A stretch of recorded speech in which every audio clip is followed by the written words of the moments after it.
14절로 15절입니다.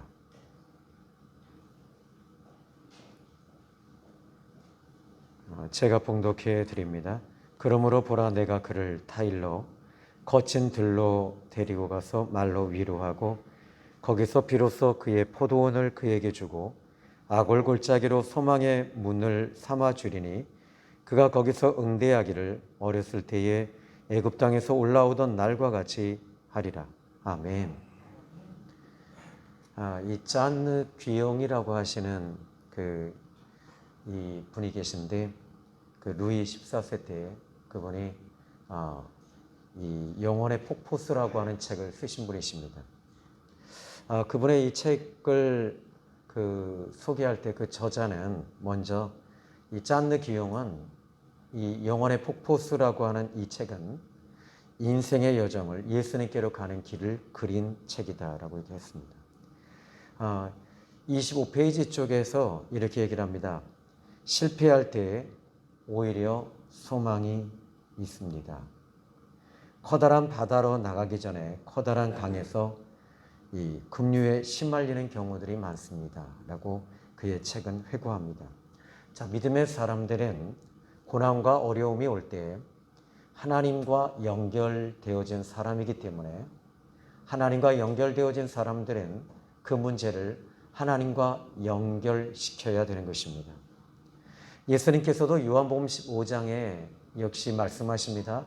나는 포도나무요 너희는 가지다. 내 아버지가 농부시다. 이렇게 말씀하십니다. 그러니까 예수님은요, 이 공생의 사역을 하나님 아버지와 예수님은 늘 연관되어져 있었고, 또 우리에게도 너희도 이 땅에 살면서 바로 예수님과 하나님과 연결되어진 사람이라고 이야기하고 있는 것입니다. 또 요한복음 10장에는 양과 목자의 비유로 또 말씀을 하시죠. 이 목자는 양을 알고 양은 목자의 음성을 안다, 이렇게 말했습니다. 그렇습니다. 우리는 하나님과 연결되어진 사람들임을 믿으시기 바랍니다. 어떤 일을 결정할 때 그 일을 내가 좋은 대로, 내가 내키는 대로, 내 생각대로 그렇게 해서는 안 된다는 얘기죠. 하나님께 여쭤봐야 됩니다. 하나님의 인도를 받으셔야 됩니다. 예를 들어보죠. 어떤 장막을 이제 우리가 장막을 사게 됩니다. 그런데 그것도 하나님의 인도를 받으셔야 돼요. 또 결혼도 하나님의 응답을 받고 인도를 받으셔야 되고, 또 이 땅을 사는 문제나 또 직장의 문제나 여러 가지 문제들이 하나님의 인도와 섭리가 없이 움직이면 여러분 고생하게 되어 있고 또 어려움을 당하게 되어 있습니다. 그러나 어려운 일을 당한다고 해서 그것이 고난은 아닙니다. 자, 오늘 우리는 하나님과 연결되어진 사람은 어디로 마지막에 가냐면 하나님이 계신 천국에 가는데 하나님과 연결되어진 사람만 가는 것입니다. 오늘 여러분들이 이 자리에 나오신 분들은 하나님과 연결되어진 분들이에요. 그래서 어떻게 연결되어졌냐면 그 끈이 하나님 아버지의 자녀들이라는 것입니다. 그러니까 하나님 아버지와 자녀의 관계로 우리는 끈끈한 관계로 들어간 거지요. 저희는 저희 가정 사택을 보면 저와 제 아내와 자녀들 이런 관계가 아주 끈끈해요. 특히 저희 이제 돌아가신 장인어른 같은 경우에도 마찬가지입니다. 이 일가 친척들이 친척의 끈이 아주 두터워요. 그래서 여러분 하나님 아버지와 우리는 이런 끈끈한 끈이 있는 거예요. 이 끈을 연결해 주신 분이 바로 예수님이십니다. 자, 이제 오늘 본문의 말씀을 보시면 16절입니다. 먼저 16절의 말씀을 보시면 이렇게 말합니다. 그 끈을 연결고리를 이렇게 말씀하시네요. 여호와께서 이르시되 그날에는 네가 나를 너의 남편이라고 일컬을 것이다. 이스라엘은 신부이자 아내와 남편의 관계라고 말씀하고 있습니다. 신부와 아내라는 말, 여러분 신부라는 말은요, 이것은 신부는 신랑과의 관계가 유기적 관계로 연결되어져서 사랑의 관계이며 또 남편과 아내의 관계는 정절의 관계입니다. 그래서 남편은 아내를 사랑하고 아내는 남편을 사랑하고 요 정절의 관계. 그러니까 이 다른 남자 보지 마라. 다른 여자 보지 마라. 이게 부부의 관계입니다. 그러면 하나님께서 왜 하나님께서 이제 이렇게 말합니다. 그날에 네가 나를 너의 남편이라 이렇게 말하고 있는가라는 것입니다. 16절과 17절, 16절 좀 더 이 끝부분을 보니까 이렇게 말합니다. 여호와께서 이르시되 그날에는 네가 나를 내 남편이라 일컫고 다시는 내 바알이라 일컫지 아니하리라. 내가 바알들의 이름을 그의 입에서 제거하고 다시는 그의 이름을 기억하여 부르는 일이 없게 하리라. 여러분, 바알이라고 하는 건 우상이거든요. 그래서 이 중동 지방 자체에서 일어났던 우상입니다. 너무 크게 일어났었기 때문에 이 바알, 아세라, 아스타롯, 또 말뚝신 이런 것들이 너무 강력하게 일어났는데 이스라엘 백성들이 그들의 그 영향을 주어야 되는데 오히려 영향을 받고 있었습니다. 그런데 하나님은 지금 나는 너의 남편이다 이렇게 말씀하고 계시는 이유가 어디 있냐면 나만 바라보고 너희가 지금까지 왔는데 왜 이제 바람 피냐라는 것입니다. 왜 바알을 의지하냐라는 것입니다. 우리는 오늘날의 바알이 뭘까요? 돈입니다. 세상입니다. 오늘날의 바알이 그거예요. 그런데 하나님께서는 여전히 동일하게 말씀하고 계시는 거예요.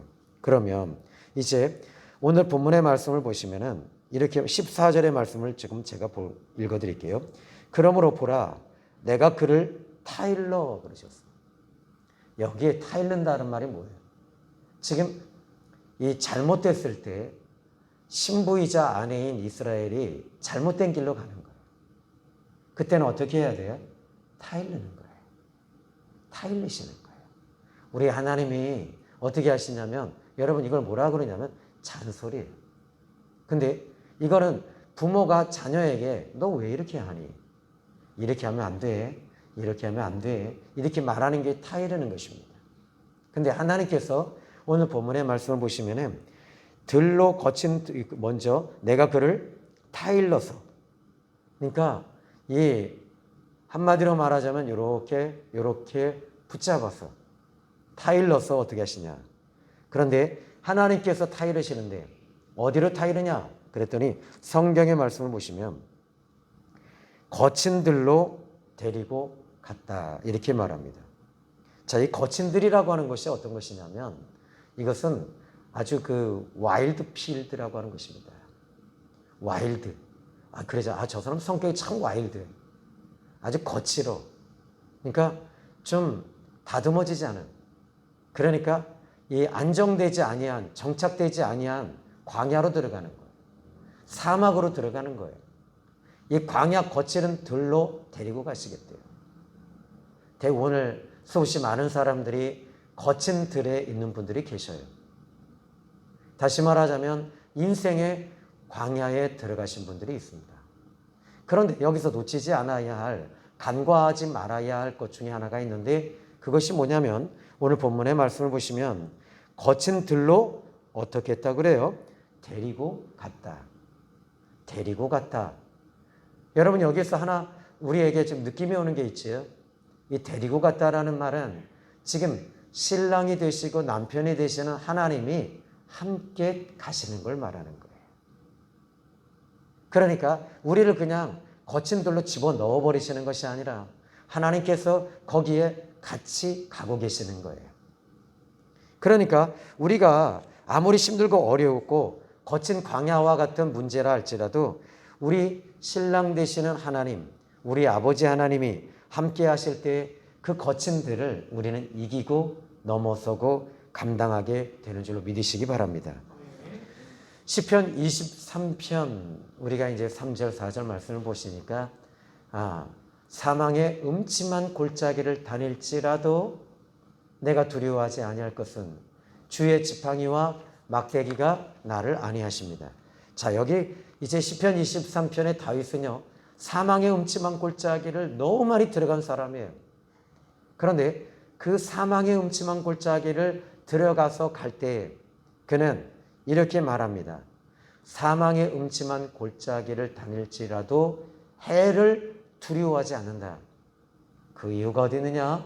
주의 지팡이와 막대기가 아니하시기 때문이다.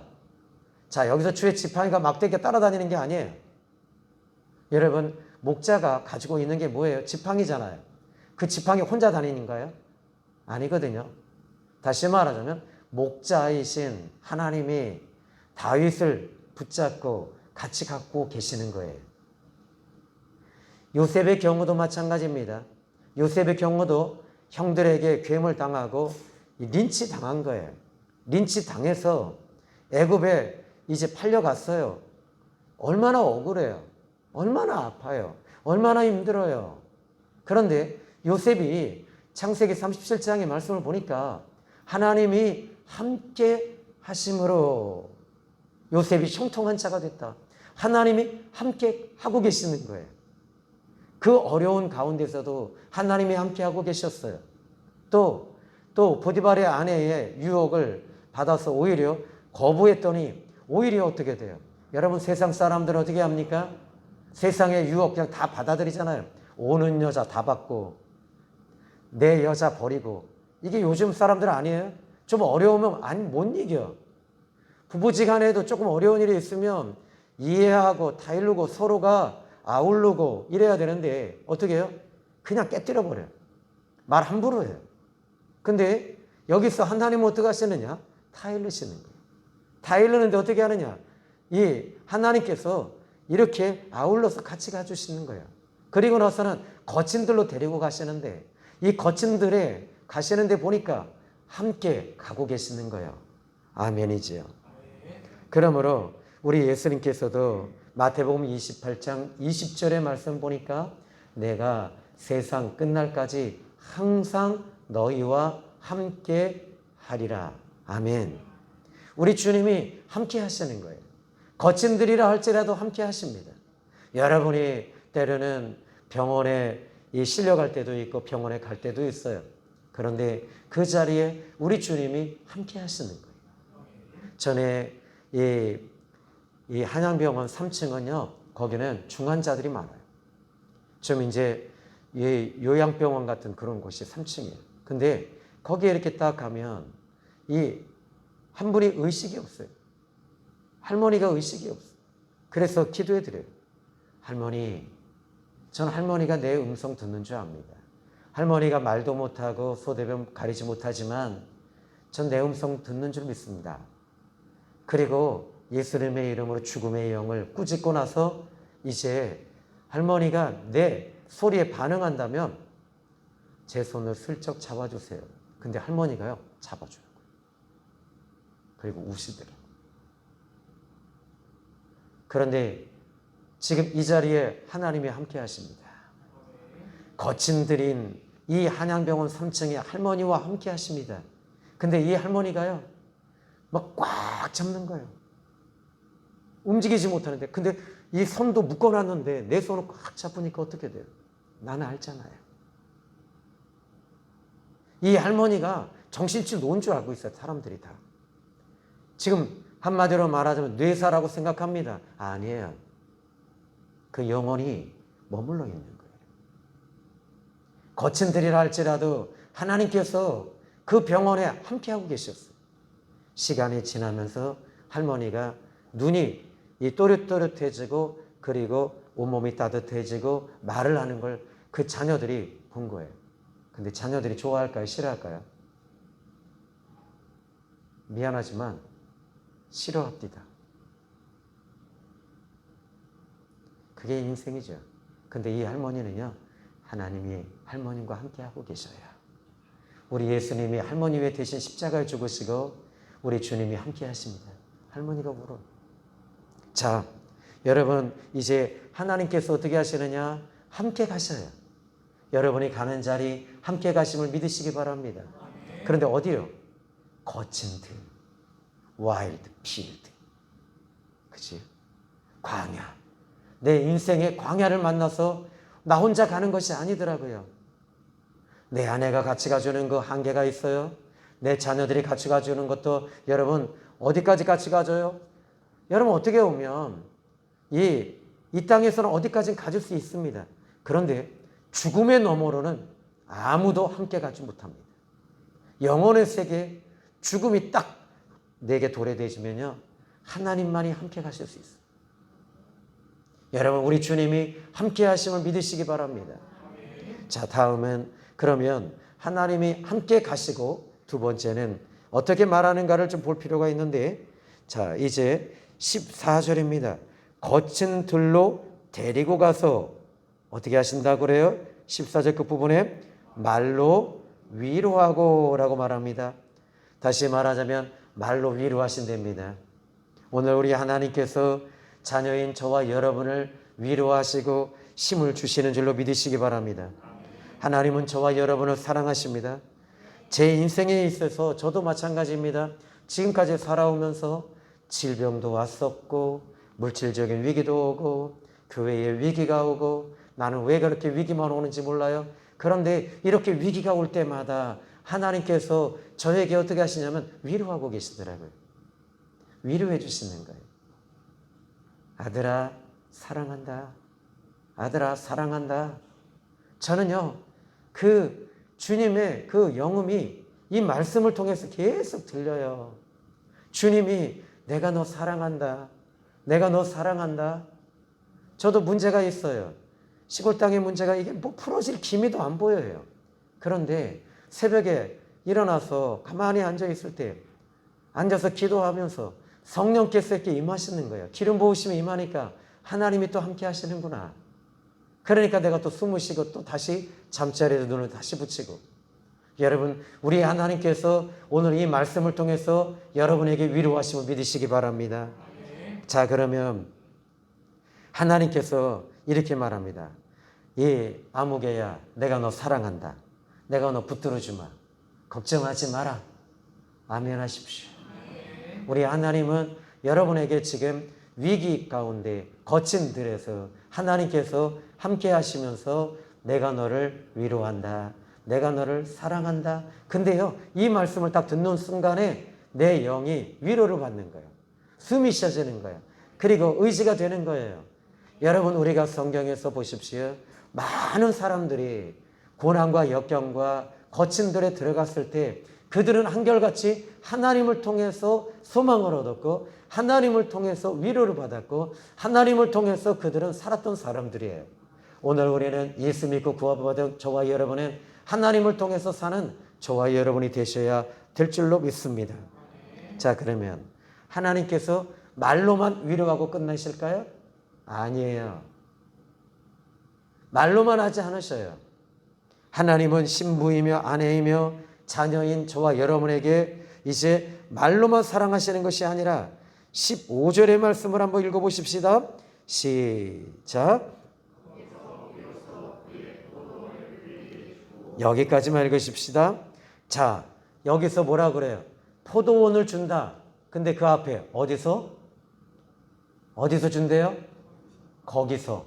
거기가 어디예요? 거친 들, 광야. 그러니까 여러분 여기서 이 성경에 비밀이 하나 들어있잖아요. 무슨 비밀일까요? 많은 사람들은 하나님 저 이 풍성한 축복을 주십시오.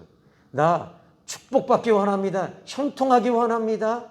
그런데 여기에 이 형통의 축복과 물질의 축복과 여러 가지 축복이 어디서 오냐? 거기서 오는 거예요. 거기가 어디예요? 여러분이 말씀하십시다. 거기는 거기다. 광야입니다. 거친 들입니다. 사람들이 들어가기 싫어하는 장소입니다.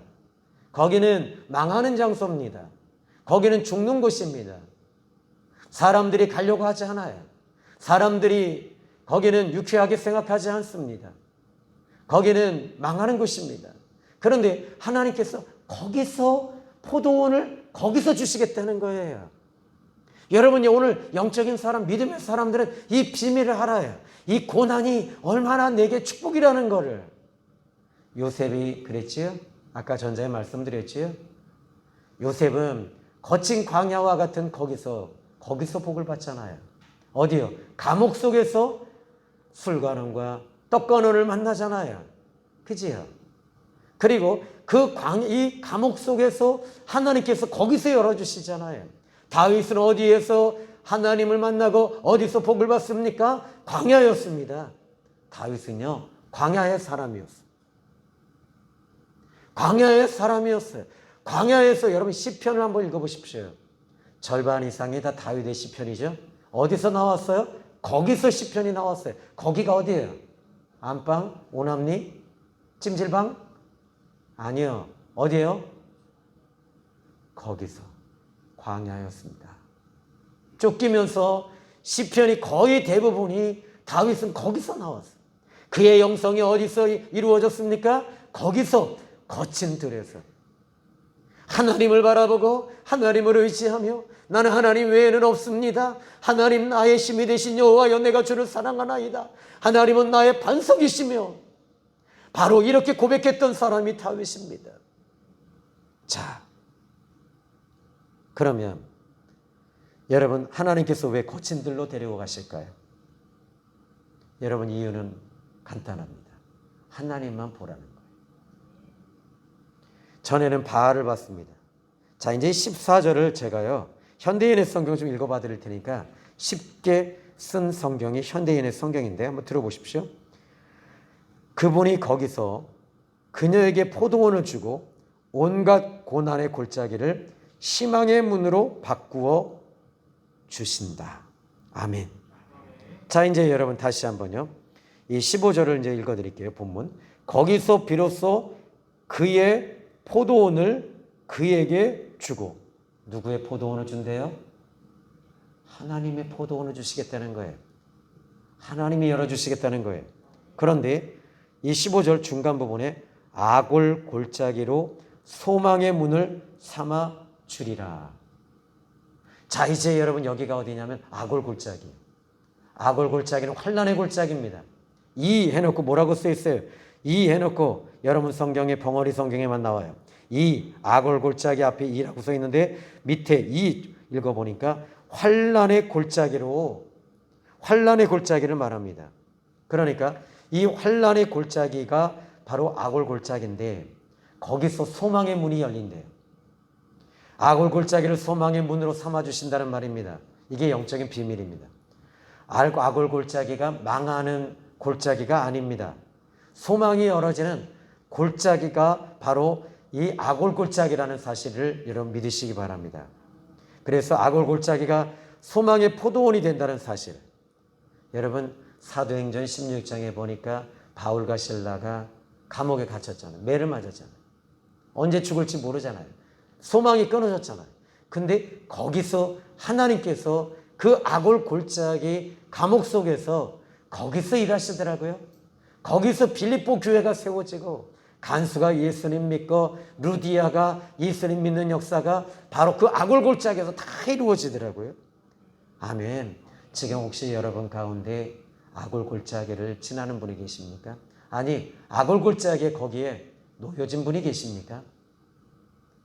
오늘 그곳이 소망의 문이 되는 줄로 믿으시기 바랍니다. 하나님 앞에 기도하십시오. 하나님께 매달리십시오. 그리고 수요 예배 나오십시오. 금요차례 나오십시오. 그리고 하나님 앞에 나와서 신세한탄이 아니라 하나님 앞에 나와서 하나님과의 관계가 내가 이루어졌기 때문에 나오는 거 아니에요? 아멘. 자, 이제 15절 다시 한번 더 읽어볼게요. 하나님은 이제 여기 말씀 보니까 아골 골짜기로 소망의 문을 삼아주리니 그가 거기서 응대하기를. 어디서 응대하신대요?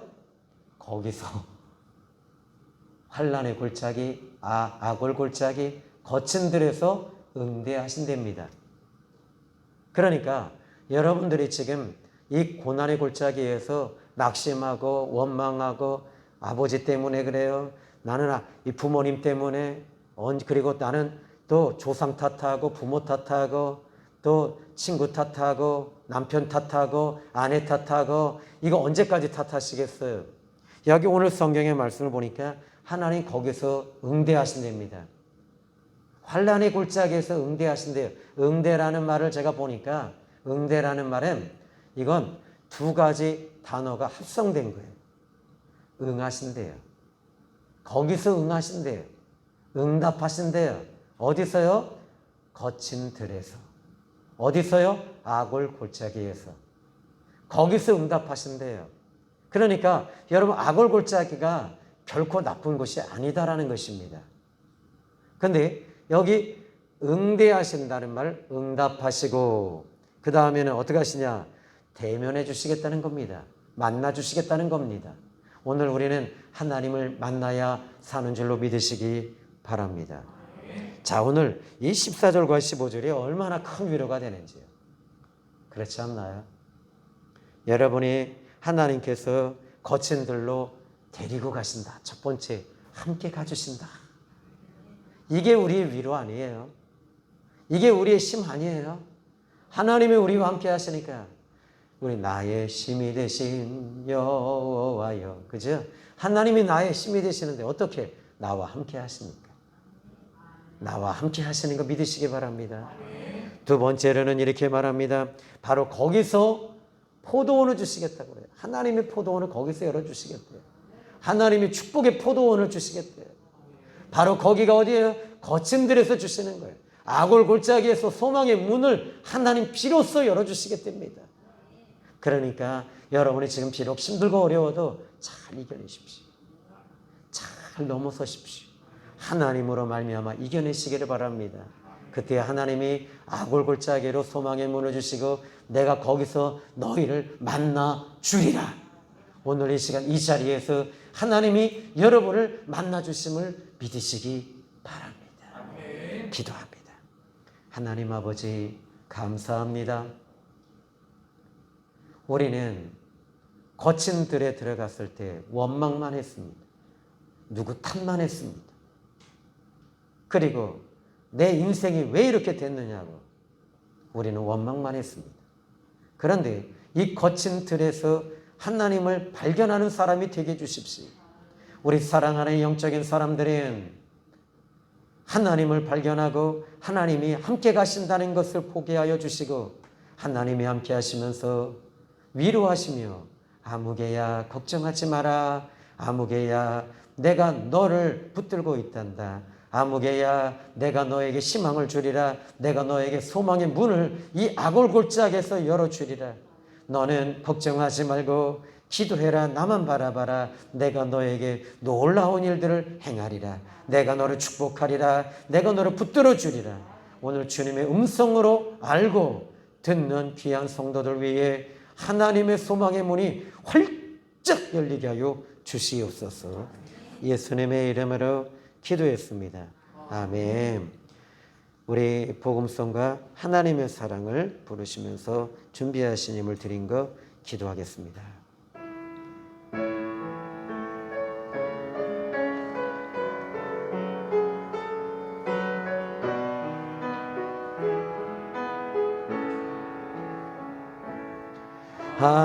하나님의 사랑을 사모하는 자, 하나님의 평안을 바라보는 자, 너의 모든 것 창조하신 우리 주님이 너를 얼마나 사랑하시는지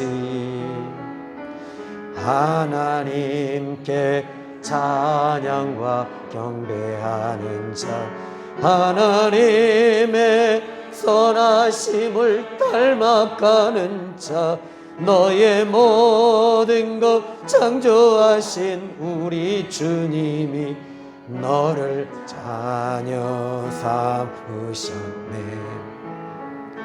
하나님 사랑의 눈으로 너를 어느 때나 바라보시고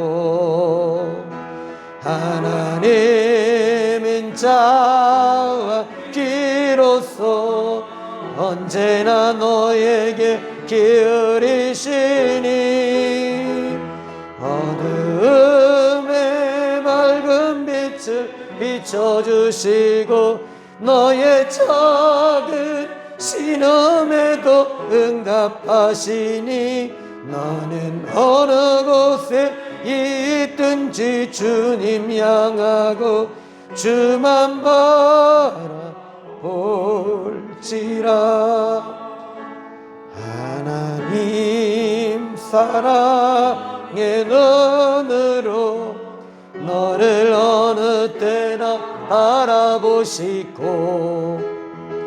하나님 인자한 귀로서 언제나 너에게 기울이시니 어두움에 밝은 빛을 너의 작은 신음에도 응답하시는 하나님이십니다. 오늘 이 시간에 여러분이 힘들고 거친 들에 있는 성도들은 하나님을 바라보고 기도하시는 여러분이 되셔야 합니다.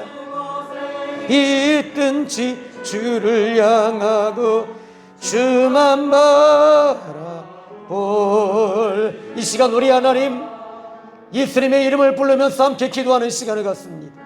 여러분이 거친 들의 인생에 있을 때 우리 주님이 내가 너를 타일러서 내가 너를 거친 들로 인도하리라. 그리고 그 거친 들에서 내가 너를 만나줄 것이며 그 거친 들에서 내가 너에게 포도원을 줄 것이고 그 거친 들 아골골짜기에서 내가 너를 만나줄 것이며 아골골짜기가 소망의 문이 되리라. 걱정하지 말아라. 소망의 문이 너에게 열리리라. 이 시간 주여 세 번 하시고 기도합니다. 주여 주여 주여.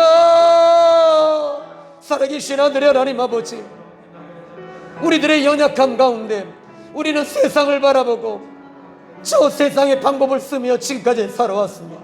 그러나 하나님께서 우리에게 다 이루시면서 십자가를 보여주시며 어린 양 예수님이 십자가 위에 피를 흘리시고 죽어가시고 씨름하시는 주님의 모습을 보여주시면서 하나님이 씨름하시는 그 아픔, 오늘 우리에게 그 아픔을 보여주시며 다 이루시는 주님, 얘야 네가 언제까지 그렇게 그 고난의 자리에서 네가 허덕이며 원망만 하며 탓하며 살아가겠느냐. 이제 내가 너와 함께 갈 것이다. 내가 너를 데리고 갈 것이다. 내가 너를 거친 들로 데려가서 나만 바라보게 할 것이다. 나를 의지해라. 나를 의지해라. 나를 바라봐라. 나를 바라봐라. 나에게 부르짖으라. 나에게 부르짖으라. 나에게 매달려라. 나에게 매달려라. 그 거친 들에서 아골골짜기에서 내가 소망의 문을 열어주리라. 소망의 문을 열어주리라. 내가 소망의 문을 열어주리라. 오 주님, 너무 아파서 신음하고 너무 아파서 그 통증이 너무 깊어서 울 수밖에 없는 저희들입니다. 하나님, 이제는 포기하고 말았어요. 나는 포기하고 싶어요. 놓고 싶어요. 그러나 하늘의 하나님, 부활하신 주님이 계시기 때문에 우리는 또다시 예수님을 의지하고 일어납니다. 예수님의 이름으로 일어납니다. 예수님의 이름으로 다시 한번 이 거친 들을 지나갈 것입니다. 주님이 함께 하심을 믿고 이곳이 포도원 밭이 될 것입니다. 이곳이 포도원 밭이 될 것입니다. 하나님이 주시는 포도원을 받게 하여 주시옵소서. 하나님, 소망의 문을 열어주시옵소서. 소망의 문이 열어질지어다. 소망의 문이 열어질지어다. 하나님 아버지, 한 주간 동안에 지치고 삶의 여정 속에서 눈물조차도 말라버렸습니다. 어디로 가야 할지 모르고 무엇을 해야 할지 모를 때 하나님께서